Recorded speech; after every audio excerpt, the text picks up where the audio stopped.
Welcome to this video on possessive nouns. Today we're going to learn how to show ownership by using the magic apostrophe.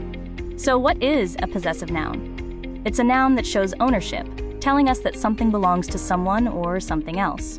We indicate this using an apostrophe. Our first rule is for singular nouns.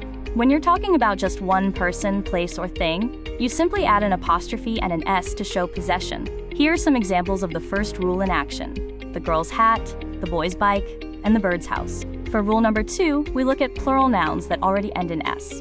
In these cases, you don't need to add another S. Just place an apostrophe at the very end. Rule 3 covers irregular plural nouns. If a plural noun does not end in S, such as children, men, or mice, you treat it like a singular noun and add an apostrophe and an S. This chart acts as a quick cheat sheet.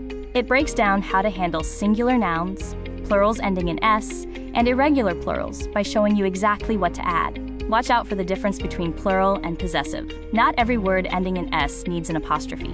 Remember, the apostrophe is only for showing ownership. Let's practice. How would you rewrite these sentences to correctly show ownership using what we've learned? Here is a final master review of the rules for singular, plural, and irregular plural nouns. Always remember, only use an apostrophe if someone actually owns something. You're a grammar pro. Thank you for watching this video on possessive nouns. Keep up the great work.